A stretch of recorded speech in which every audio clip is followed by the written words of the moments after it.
I'm really delighted to welcome Rupert Shortt as our speaker today. Rupert joined the Von Hugel Institute as a research associate in 2019, and he was the religion editor of the Times Literary Supplement from 2000 to 2020, and is also a former visiting fellow at Oxford University.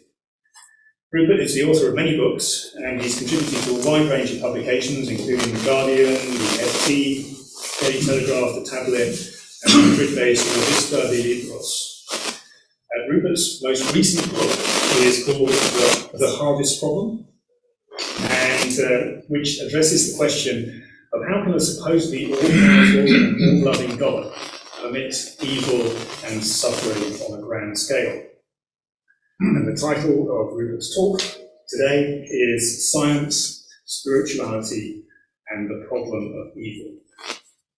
So, Rupert, we're all really looking forward to hearing your thoughts and insights. Over to you. Thank you so much. It's an honour and a pleasure to be here. And I'm not the world's most accomplished public speaker, so if I start mumbling at any time, please raise a hand and I will do my best to project. It's the question of questions for most believers, let alone countless others, either drawn to religion or repelled by it. Our planet is steeped in suffering and cruelty. If we are lucky or wealthy enough to have avoided first-hand experience of these scourges, they are nevertheless on plain view at 1 or 2 removes from our doorsteps. Yet, various major creeds, especially those of Judaism, Christianity, and Islam, teach that the world owes its existence to a creator who is all-loving as well as all-powerful. Standing in a line of thinkers reaching back to Epicurus, David Hume famously sums up the challenge with disarming bluntness. Is God willing to prevent evil but not able? Then he is not omnipotent. Is he able but not willing? Then he is malevolent. Is he both able and willing? Then whence cometh evil? Is he neither able nor willing? Then why call him God? If people of faith aren't chastened by Hume's reasoning, they certainly ought to be. Anyone who supposes that a neat answer can be given to so monumental a conundrum has failed to grasp its scale.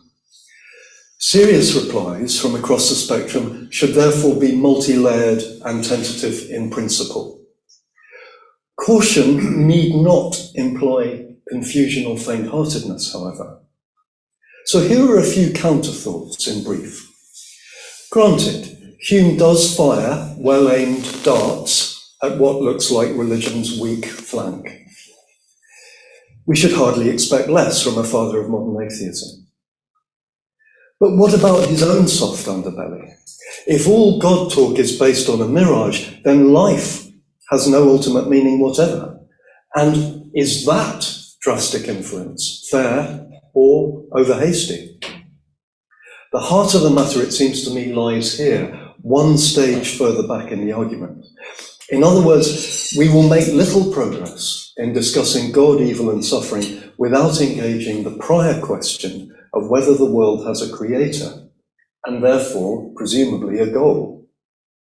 Many wisdom traditions answer with a resounding yes. In headline terms, they tell us that nature is not only discordant on some levels, it also makes sense, interlocks, hangs together. Viewed as a whole, it can justly be described as more harmony than chaos, which is why a scientist as distinguished as Freeman Dyson can write that, quote, to worship God means to recognize that mind and intelligence are woven into the fabric of our universe in a way that altogether passes our comprehension. Several vital forms of awareness may be inferred from this, I think. One holds that we should move through the world in somewhat the same way as we move about in someone else's home, noticing that we are the guests and someone else is the host. Another, that the purpose or end of our time on earth is moral growth. A specifically Christian framework has been honed as follows. Human beings are organisms with natural needs and capacities. The attainment of those needs and capacities is happiness, in a sense widely accepted from Aristotle onwards across periods and cultures. Happiness, though, also implies a priority that can be underplayed in other systems of thought, sacred as well as secular, namely self-sacrificial love. Self-surrender and self-fulfillment coincide. Service is perfect freedom. Hardship will certainly strike along the way, but endurance is a spur to salvation in a longer perspective, both in time and beyond time. Jesus taught as much before living out what he preached. Now, these themes resonate yesterday and today in the example set by a cloud of witnesses inside and outside the visible church. Allied ideas can be found in other global faiths, in Judaism and Islam, in Sikhism, in Bhaktic and Vedantic Hinduism. Now, how viable in turn are these principles, or any of the roots they spring from, given the equally bracing comment of Hume's precursor, Thomas Hobbes, that life for most people existing without effective forms of government has been nasty, brutish and short, to say nothing of the pain endured by other creatures during the eons before and after the arrival of Homo sapiens. Hobbesians may insist that chaos, philosophical as much as practical, describes our situation all too accurately. They could support their view that life has no final purpose by pointing out that history itself seems to lack all rhyme or reason. Injecting Hobbes's comment with metaphysical significance, or rather lack of it, Richard Dawkins has argued that there is no good or evil, quote, just blind, pitiless indifference, unquote. Now, if correct, this nostrum must apply at all biological levels. The only law reflected in what we call civilization is that of the jungle. Now, we should note in passing that Dawkins has drawn heavy criticism from fellow scientists, let alone others, for describing genes as selfish. Nature displays cooperation as well as competition. In telling us about harmony and relationship at the quantum level, say, or that of the cell, it is very much disciplines like physics and physiology which these days employ concepts far removed from those of the Victorian rationalists and their modern successors who think of matter as no more than meaningless bits of stuff. So-called objective commentators sometimes forget that apparently blind physical forces have in fact given rise to the Taj Mahal and Bach's B minor Mass. That is a fact, not an opinion, of course. Freeman Dyson's remark therefore commands respect, in my view. But suppose we reserve judgment for now about the theological implications, if any, of science. Maybe history at least supports Hobbes. Absorb any solid study of earlier eras, and you will appreciate the precarious conditions endured by the lion's share of humanity at most times. That precariousness naturally persists for several billion souls today. So where then is God to be found in an arena where people die in pain and apparently pointlessly through disease or poverty or violence or disaster? Classical monotheism has tended to offer two responses to suffering and evil in turn.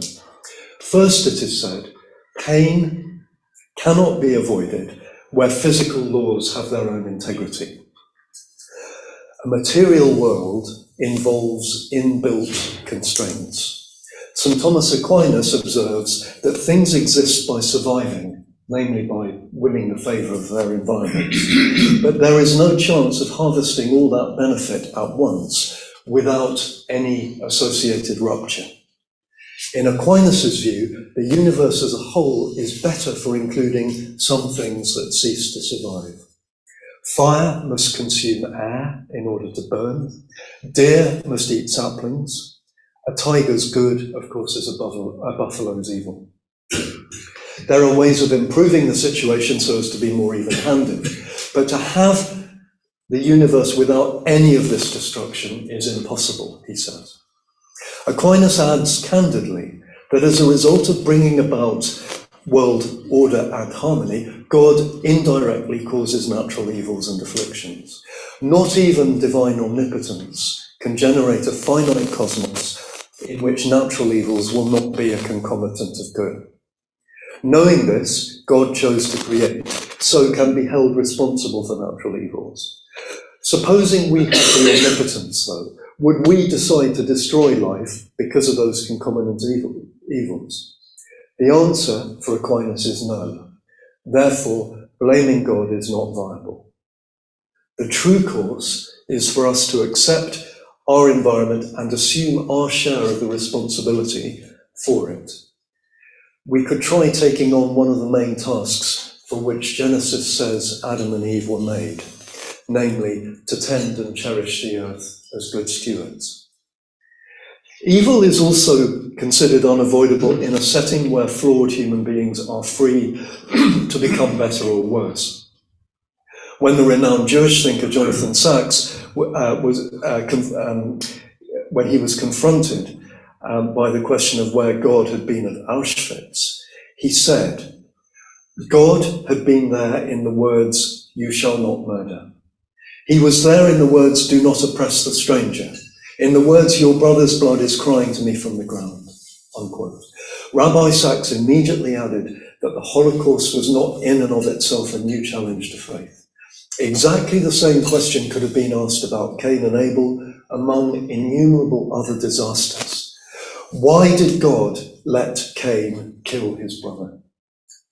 And the truth, says Rabbi Sachs, is that is the Jewish equation. We believe that God gave us freedom. It is the most fateful decision he made in the entire universe. Freedom means that if we do well, we are little lower than the angels. But if we do bad, we are lower even than the beasts. That is our world. God teaches what's good and what's evil, what we should do and what we should not do. But God does not intervene to force us to do good or to prevent us from doing evil. Now, the factors set out so far point, I would suggest, to a provisional conclusion. Morally self-aware individuals and societies should strive tooth and nail to avert evils with human causes. A gargantuan crime such as the Holocaust plainly should never have happened. On the other hand, even if our politics were vastly less toxic, that would hardly guarantee us a pain-free existence from cradle to grave. Not only would we still face the effects of illness and accidents, there would also be unavoidable emotional suffering, which may be the price we pay for progress towards maturity and big-heartedness. Now here I think is a theme to run with for anyone drawn to religion, Abrahamic monotheism especially. Among the virtues of Eleanor Stump's monumental work, Wandering in Darkness, which is probably the foremost work of theodicy to have appeared in English in this century, one of the merits is her willingness to tackle suffering at a psychological narrative level, rather than just focusing on more abstract generalities. Concentrating on biblical examples, she points to how one person after another, Abraham, Samson, Job, Mary of Bethany, is enlarged by challenging ordeals. Stump is not claiming that God deliberately inflicted pain on these figures. She grasps the problem with so-called soul-making approaches to suffering, which imply that our lives are neat obstacle courses designed to evince ever greater ethical progress. Peddling that message to people facing all manner of tribulation would be contemptible. By presenting spiritual rather than philosophical arguments, Wandering in Darkness opens a door for individuals to put their own stamp on their experience. Mary and Martha pray for Lazarus to be saved, yet he dies. That tragedy still serves to deepen relations between the sisters and Christ before their brother is raised. Samson brings suffering on himself in some sense, but has a redemptive experience at the end of his life. On regaining his strength, he prays properly for the first time, as opposed to making demands or seeking to glorify himself. Narrative arguments like these, I think, are powerful for the very reason that they are not saying God is bringing about such and such a person's good, and that's why they are facing torment. Instead, Stump's presentation allows a person to recognize that his or her circumstances can, in the end, be put in a good context. The heart's desires can be reconfigured or refolded. Seeds of hope take root. This is not meant to take away from what she calls the execrable and lamentable nature of suffering, but she nevertheless argues that the change made by encompassing all the desires of a person's heart within a deeper desire for God works a transformation not only as regards the character of the heartbreak over the loss of other heart's desires, but also as regards the very nature of the loss and the possibilities for redemption of it. To sum up, dire statistics about pain do not point ineluctably towards religious skepticism or atheism alone, I would suggest. Illness or trauma can be interpreted in different ways. Several years ago, I lost a very dear friend to stomach cancer. Richly productive in several spheres, he also enjoyed good health until his mid-80s. By contrast, his aunt had had a catastrophic stroke in her youth, leaving her paralyzed for the remaining 6 decades of her life. She nevertheless lived and died a Christian. Eva Kor, a Jewish survivor of Auschwitz, later befriended and forgave her ex-Nazi guard, describing the experience as immensely liberating. But what of the vast quantities of undeserved suffering, whether arising from illness, accident, or iniquity, that are not and cannot be a gateway to spiritual refinement? An acquaintance of mine was repeatedly raped as a schoolboy. The book of Revelation talks of a time when God will wipe away all tears. Yet in many eyes, there is no imaginable settling of spiritual accounts that will ever make things right for someone violated in childhood. Deepening this quandary from the fictional realm, Ivan Karamazov famously asks whether the agonizing death of a child torn limb from limb by dogs would be an acceptable price for the bliss of everyone else. Many would accept his protestation that such a price is too high. So, are we simply left with a stalemate involving subjective assessments as to whether levels of strife and evil are either unacceptable, perhaps grotesquely so, or as high as they need to be in a material world containing autonomous agents such as ourselves? This is the mire into which discussion of theodicy, that's to say providing morally sufficient reasons God has for allowing suffering, this is the mire into which discussion of this subject can all too easily slip. When less self-aware Christians give implausible or insensitive explanations of pain in terms of divine punishment or the inscrutable will of God, or frustrated atheists direct anger at God for not intervening and sometimes for not existing, it is clear that patient sifting at various levels of understanding is called for. In seeking to clear the ground, I want to outline an answer to Ivan Karamazov in a bit more detail, while conceding its limits and the need to dig deeper. One vital opening point, I think, is that granting the incompleteness of an argument should not be seen as implying that it lacks worth. If we bring a model derived from a computer program or the natural sciences to the problem of pain, we will end up in trouble, I think. If, on the other hand, someone engaging with the subject says that he or she has certain core beliefs and an intimation of how they might hang together, or certain tools that seem productive in what will probably be an abiding quest, then perhaps this path will be far more appropriate to the matter in hand. A more general insight set out by Aristotle is germane. It is the mark of an educated person, he says, to require in every field as much certainty as the nature of the matter allows. Only what he calls juveniles suppose that assurance about everything can be fully arrived at using quasi-mathematical tools and proofs. He would have applauded the adage, by the way, that the opposite of faith is not doubt, but certainty. And from our own vantage point, we could add that these days the fundamentalists stand not on one side of the religious-secular divide, but on both. Does the landscape then perhaps look a little different in this light? Well, only the chronically insensitive, namely those wedded to an arithmetical model of doing things, suppose that horrors including the slave trade, the caste system, and the gulag can ever be retrospectively vindicated in a straightforward way. The same applies to the death from dysentery of a baby in Africa today. Pain is not God's megaphone to the world, in the notorious expression later taken back of C.S. Lewis. Once more, there is a limit in principle to what can be achieved by rationalistic discourse. The ground on which the argument develops will be moral and practical to a high degree. It can never be circumvented by logic alone.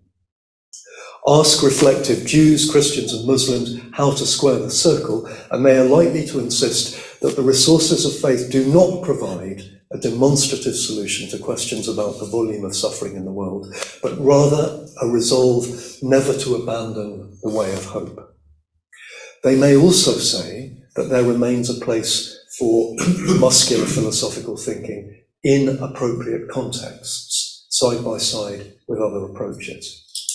To start with, it is essential to know what the three Abrahamic faiths say about God's standing vis-à-vis the world. Classical theism does not picture God as a director, still less as an engineer or a watchmaker, as deists and some Christians influenced by deism hold, who wound up a spring and then retreated to let creation take care of itself. Adjusting the analogy, God is not another powerful piece on the chessboard or a character in our drama, but more like an author in relation to his or her characters, namely on a different plane altogether. That means creation is held to be going on here and now, not in the sense that the world requires constant tinkering from on high.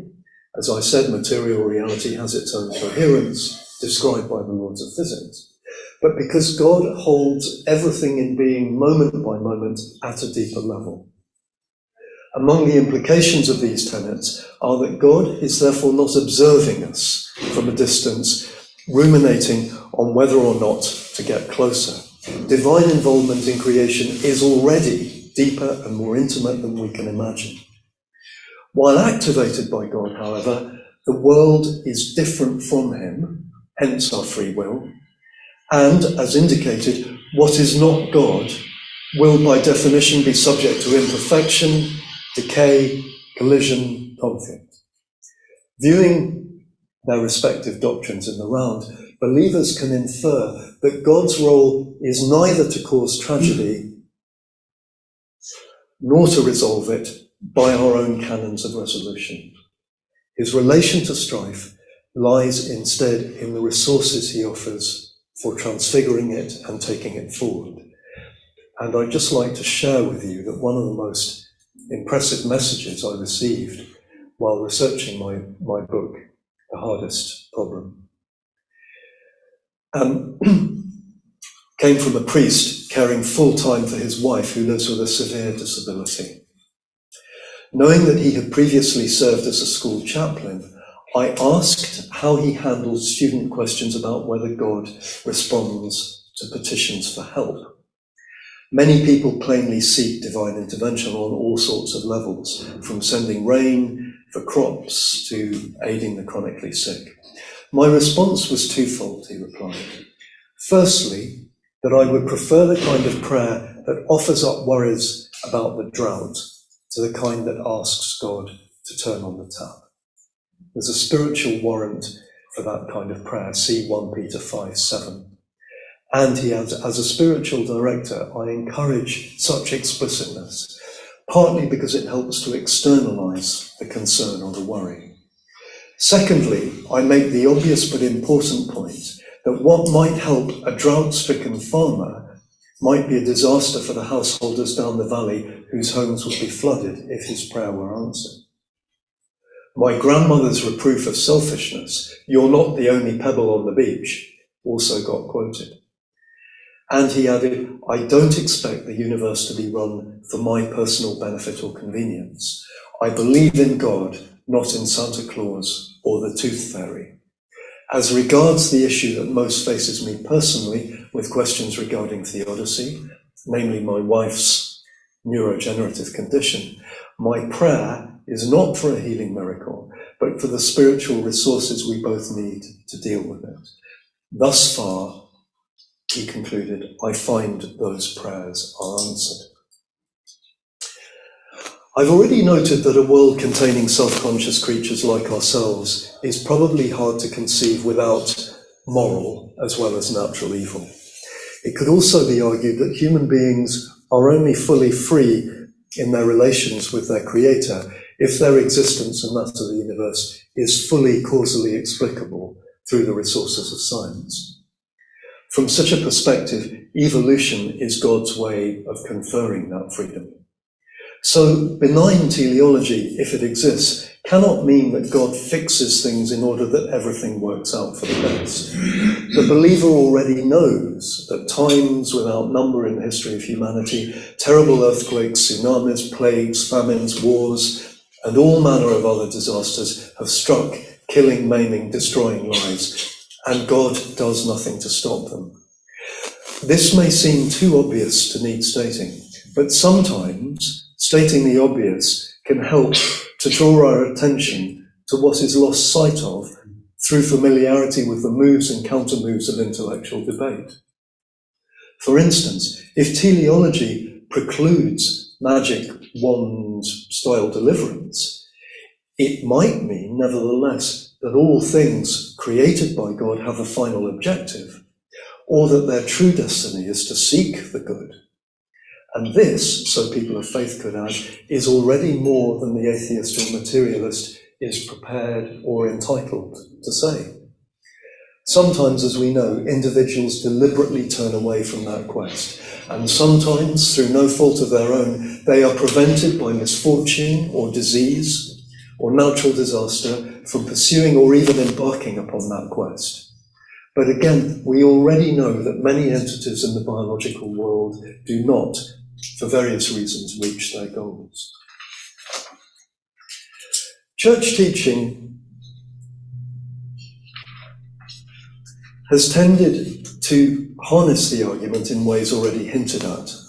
First, by a suggestion that there is some similarity between the divine love, which knows self-conscious existence to be a precious gift that can only be bought at a price, and the love of parents who conceive a child, knowing perfectly well that they are bringing her or him into a broken world and exposing their daughter or son to risks over which they will have no control.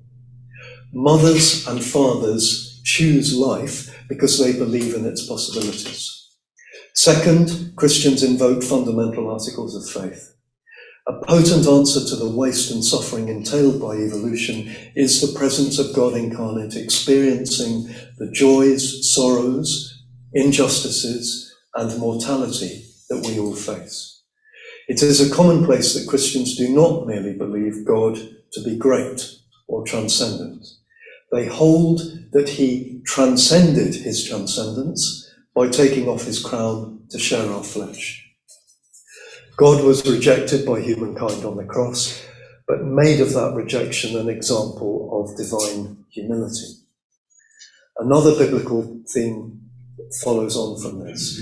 God's creative process, which began by bringing something out of nothing, will end with the deliverance of everything and everyone out of the nothingness of sin and death into perfection. St. Paul plainly had no access to Darwin's discoveries, but was well aware that suffering, death, and decay were part of creation and did not shy away from the idea that God was responsible for that reality. The matter is encapsulated in Romans 8, 20 to 21. Quote, "The creation was subjected to futility, not of its own will, but by the will of the one who subjected it, in hope that the creation itself will be set free from its bondage to decay and will obtain the freedom of the glory of the children of God, unquote. For futility, in that verse from Romans, we could substitute evolution by natural selection. It will have become clear from the past few paragraphs that Christians and others may question the harmony chaos idea that I began with Einstein as a false alternative. This stance need not for a moment preclude a somber outlook on the world. To the contrary, even though its pessimism about human nature is ultimately eclipsed by hope, a Christian perspective should be somber as well as joyful. Think, among other examples, of W.H. Auden's remark that the scale of human self-delusion appears to be so enormous that the task of mending it amounts to a matter of life and death. It is Christians, but not in this case Jews and Muslims, who believe in original sin. You do not need to take Genesis 1 to 3 literally to sense that humanity is deeply flawed, of course. The Catholic thinker Herbert McCabe, his trenchant summary of Jesus' example speaks for itself. Quote, "If you don't love, you're dead. And if you do, they'll kill you." Furthermore, it is very much this somber framework that supplies a spur to action and explains the Church's status as the preeminent global source of social capital. A pastor once put the matter to me as follows, quote, "Maybe the Christian standpoint is only the second most difficult, and the atheists the most problematic of all. At least I, as a Christian, can see acute suffering and howl with indignation, recognizing that something is terribly wrong." He added that the way forward lies in openness to the presence of God in Christ, mediated in profoundly practical ways through the church, which is his body. Quote, "To me, that is a less unsatisfactory answer than Richard Dawkins' comment that there is no evil, just blind, pitiless indifference. In other words, there is one option worse than saying here's an unsquarable circle, which is what's a square? What's a circle?" Now, have we moved too far at this early stage towards the province of dogma in the popular derogatory sense? Perhaps the answer is yes and no. As I've suggested, if you ask Christians to explain their picture of God in relation to a broken world, it would be odd not to receive an answer based on the Christian narrative and its Jewish backstory. When atheist tub thumpers and their celebrity fans vent anger on the subject of an all-powerful but apparently indifferent deity, we can note that the protest reflects compassionate awareness and demands the most considered possible response, but also that it may be based on ill-informed assumptions about a capricious wand waver in the sky. Once more, if your picture of God involves someone who rips apart the fabric of creation to fiddle with it, then you have an insuperable problem. I do not believe in such a figure. I'm conscious that time's cracking on, and I'd like to just tell you very quickly what's in my book, on the off chance that you may be interested in reading it, because inevitably, although it's brief at 100 pages, it does go into these subjects in quite a lot more detail. And at an early stage, I spool back in the argument to ask whether belief in God is coherent in the first place, and do something which I don't think gets done nearly enough these days, which is to put the shoe on the other foot and to ask whether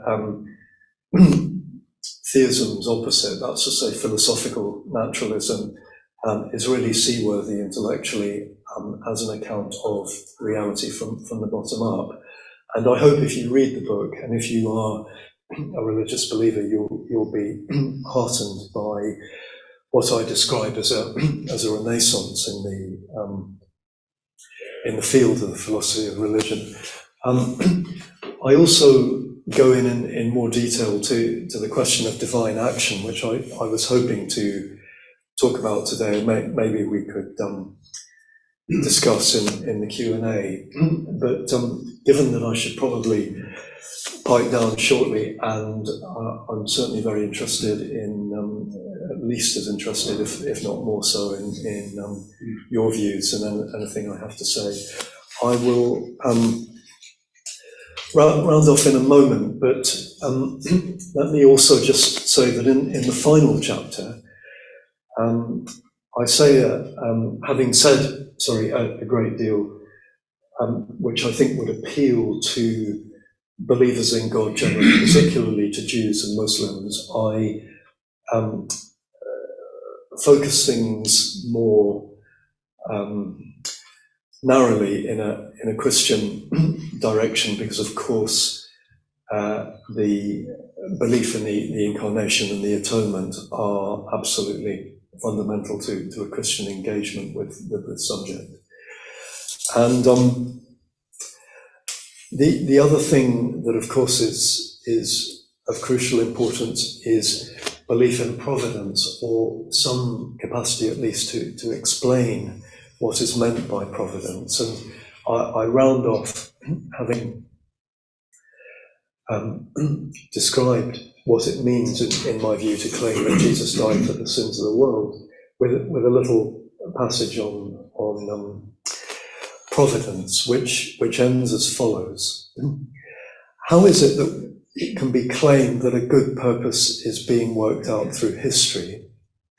Well, from a Christian vantage point, and building on our discussion, the most important thing to say is that such purpose will always have a Christ-like character.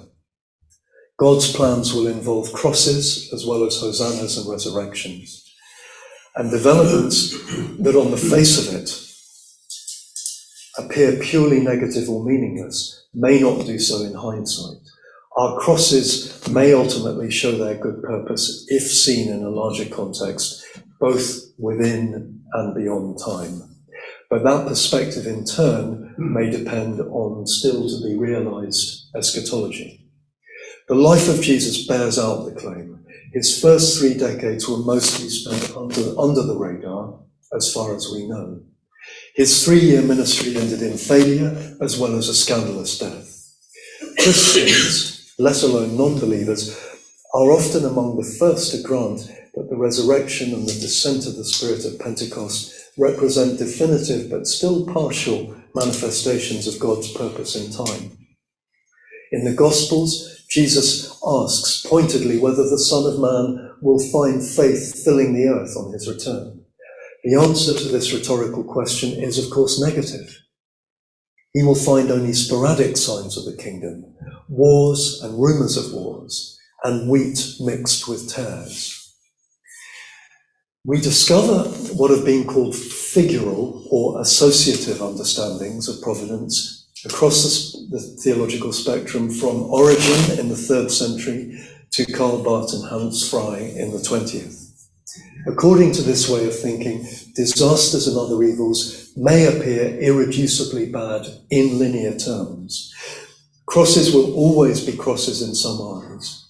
But if we were able to look laterally at events that don't have an obvious connection, and then triangulate them with Christ's passion and conquest of death, a purpose may indeed emerge.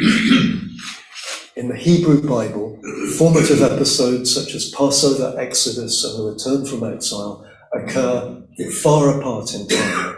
Their significance was and remains disputed.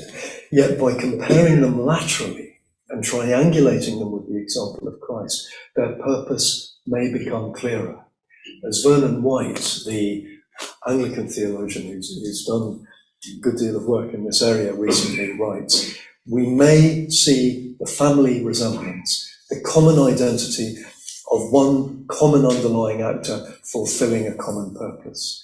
The events cry out that God's hand is at work in this, the same liberating and redeeming God, working the specific purpose of liberation through them all, including the setbacks and the crosses. Providence is not made manifest by events to identify it at every point between the careers of Moses and Jesus, so that all the dots can be joined straightforwardly. The pattern, White adds, emerges precisely in figural and lateral connections. And he writes, it is the power of these sorts of recurring patterns in particular events which gives us confidence. First, confidence that there will be a completion of this purpose, if not linearly in history, then in eternity. Second, confidence that all other events are also being drawn into that pattern, if only we had a wider perspective to see it. Such figural patterns of events may appear in our own personal experience too, not just in big biblical events to reinforce this confidence. It could be added that a clear link exists between the pattern recognition of which White writes and the operations of grace. The story of Joseph, for example, in the Bible provides a splendid example of this. Hindsight bearing fruit in insight, but only because Joseph's experiences, some highly alarming, have seen him receptive to grace. Due caveats emerging from earlier material in our discussion are essential. One is that some evils remain incomprehensible in this life, regardless of the resources that I have identified today. But that is because someone experiencing unresolved pain will be conscious above all of the psychological dimension. Christians and others may nevertheless be able to say without cant that the reality to which faith points means that suffering can be experienced differently sub specie eternitatis. Another proviso concerns the danger of identifying providential signs in this or that public event with too much confidence. No such certainty is available to us given the inherent mysteriousness of figural rather than linear readings of history. Calvin laid great stress on the importance of what he called secret providence, the full meaning of which will only emerge beyond time. Yet, being tentative should not preclude hope. Christians cannot talk of the end of history in the naive sense employed by Francis Fukuyama in his book of that title a generation ago. A faith that God is working his purpose out, even when it seems cloudy to us, should, as we have seen, sustain an interest in events, an ethic of responsibility, and the resolve to steer a course between despair and triumphalism. White grants that a thin theology of progress, seeming to offer much, will supply little nourishment when dashed by tragic events. He deserves the last word. Quote, "We need a richer and thicker theology, a Christ-shaped and figural providence will feed a sustainable practice in life, one which is humbly realistic, but also confident that God is involved in our history, always inviting us to find his purpose through it, even when events turn against us." Unquote. Thank you very much.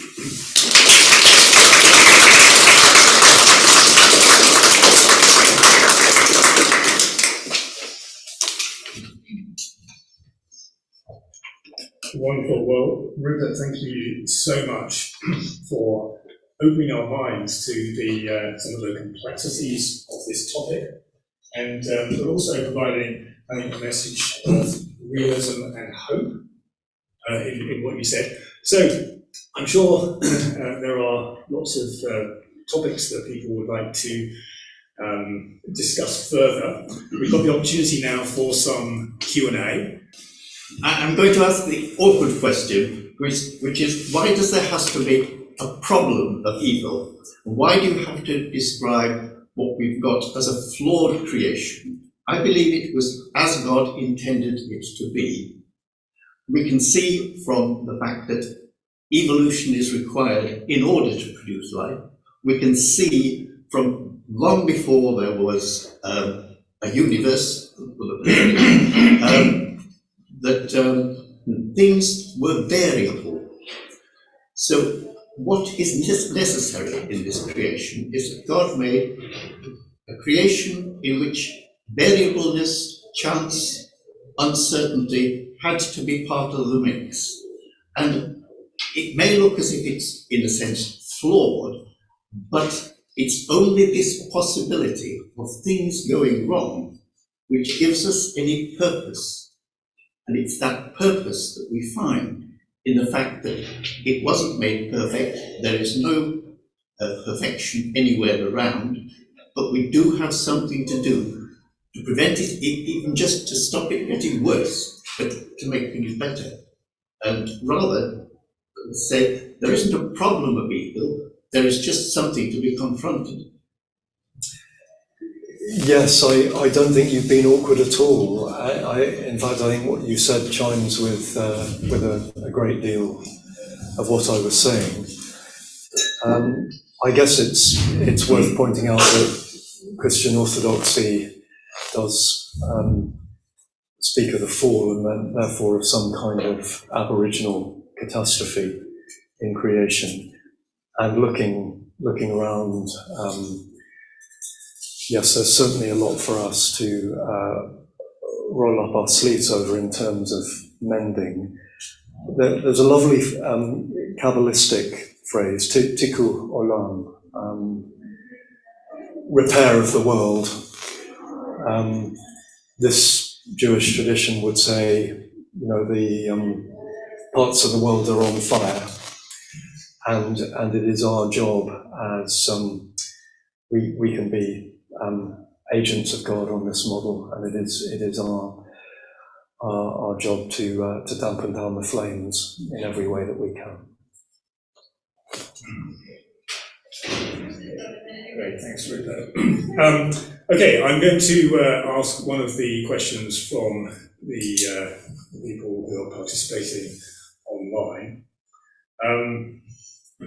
So we have the first question here, which is, does a personal devil feature in your understanding of people? That's a really good question, and the answer is no, because I would follow the classical understanding that would see evil as privatio boni. That's to say, it's a misdirection of our desires. It's finding our good in the wrong place. Now, of course, there is a lot of language in the New Testament that implies dualism, or at least provisional dualism. I don't think we can read the New Testament and think that the problem between good and bad is unresolved. I mean, good forces of good, of course, will triumph and be all in all eventually. But you don't need to believe in a personal devil in order to take evil with utmost seriousness, I would suggest.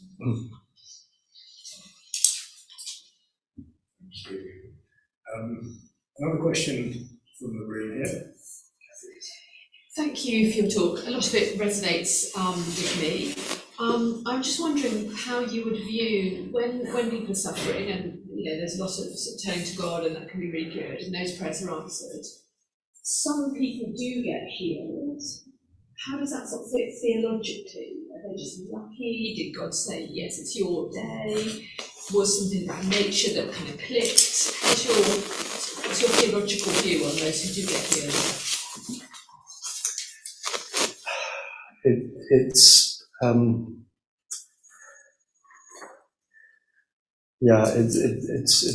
a very, very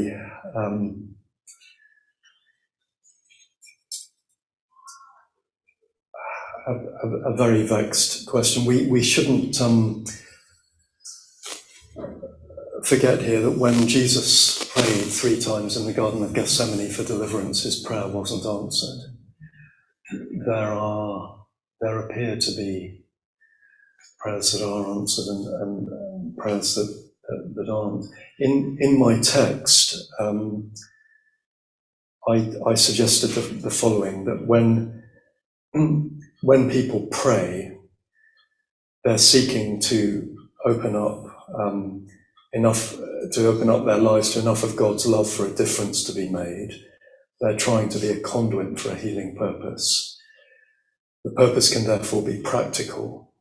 For instance, through praying for the situations in Syria, Ukraine, or Venezuela, I may become more involved with giving or campaigning in a more concerted way.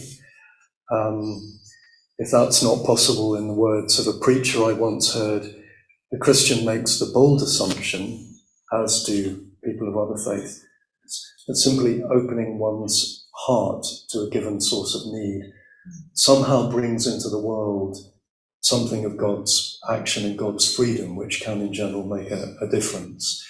Now, I'm turning to my text here because I interviewed Rowan Williams for a published conversation once when he was Archbishop of Canterbury, and I wanted to push him on the subject of miracles. And he said the following. He asks us to imagine certain circumstances in which the action of God in relation to the world may be that much closer to the surface than usual.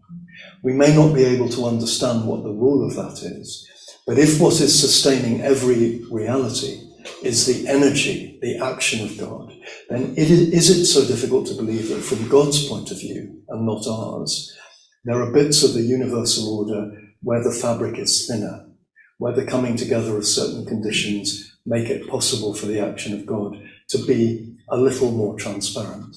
And when we talk about miracle, he says, it's that. And what I think he means is that when certain prayers are prayed, a door is open for divine action to act irregularly, to act in a way that you would not from the rest of the picture have expected.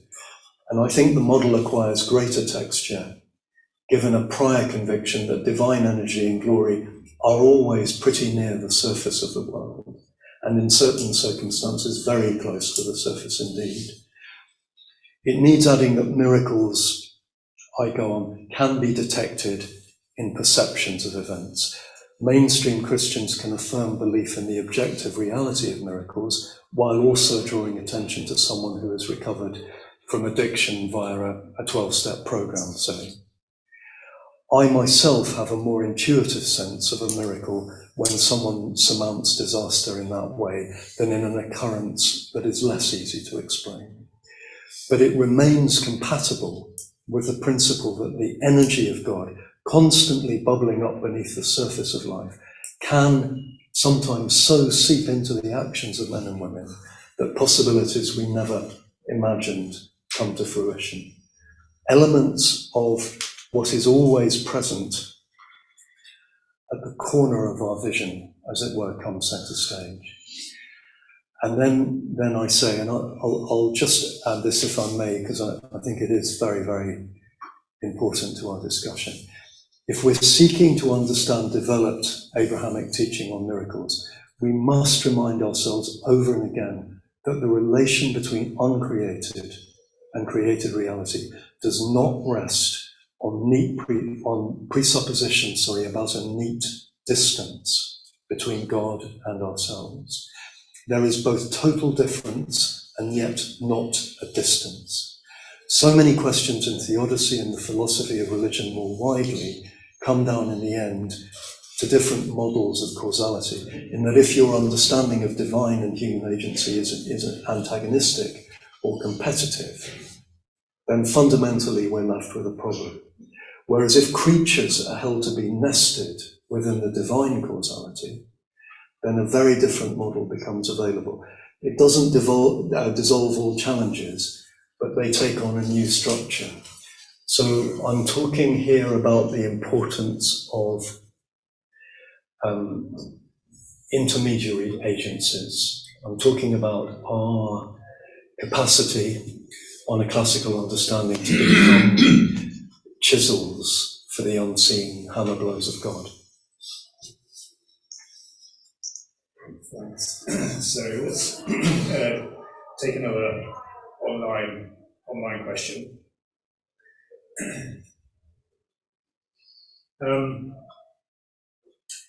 The question is, if during creation God saw that it was good, how does evil then fit into the story of Genesis 1 if we look at it on its own, separate from Genesis 3 and 4?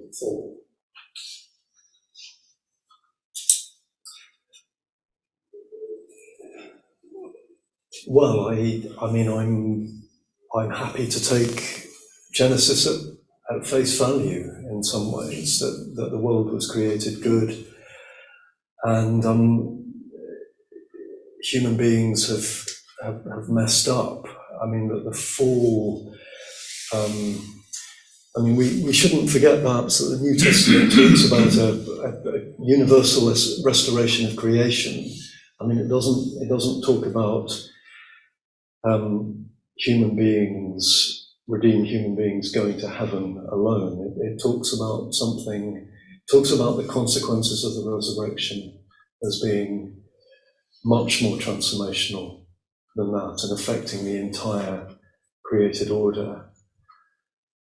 I don't have a problem in believing that things have gone wrong. I mean, whether just through human agency or for other reasons. Have I misunderstood the question? I'm not sure what else I would really say really to add to that. No, I think that's great.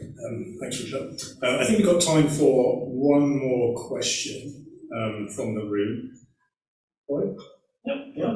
Thank you very much for your talk. My question is, do you think there is, for each individual person, there are certain ways that are universal ways for them to face personal suffering and evil, come prepared, if you like, you know what I mean, to face personal evil? In other words, if you're correct in thinking along the lines of evil and suffering, we can understand the purpose. It is exactly that God allows these things to happen, but there are certain ways in which people draw benefit. Are there universal ways where every individual somehow can prepare themselves for this experience of suffering and evil? Or is it more the case that for each individual person, that process of preparation, that process of growth, that process of encounter looks different? Does that make sense? Yes, I think both really. I mean, we're talking here about different kinds of psychology. Different people are much better at coping with stress, aren't they, than others. What can I add? I mean, God has, as a Christian, I believe that God has sent us a few hints in Christ. I think that other traditions have some very rich things to contribute. I was looking on YouTube the other day at a remarkably intelligent man in the United States, a convert to Islam, talking about theodicy from an Islamic perspective and giving me actually a lot to think about. If that was the last question, I wonder whether I could send you off into the afternoon with some profound words. I know they're profound because they're not mine, and they form the epigraph to my book. And so some of you may know that I am Rowan Williams's biographer, and of course it was a great privilege first to be taught by him and then to shadow him at various important points in his life. And when I asked him about evil, he said the following: I believe that creation is a good thing, because of that long-term purpose, which is the sharing of fellowship with God, the gift of the divine nature and the gift of the divine life and the divine nature to creatures. But to say that creation is good overall, I think, cannot commit us to adding, and therefore everything that happens must be for the best. Not only is that often not true, even when we can make the best of a bad situation, that doesn't mean that it had to happen or that it was good that it happened. I look here to those who have written out of some of the very dark places of the modern experience. One thinks of somebody like the Jewish author, Etty Hillesum, writing from the Nazi death camps, or on the Christian side, Mother Maria Skobtsova, a Russian nun who died at Ravensbrück. And what I understand them to be saying is not, well, it's all okay, there's a reason for my being here, but rather, here is something which, for all its utter unqualified horror, I can, by God's grace, give a future to, open up to God. And in that sense, I think, the Christian looking back over a life containing suffering and tragedy and trauma can say that it has all been drawn together by grace, rather than that it's all vindicated or justified.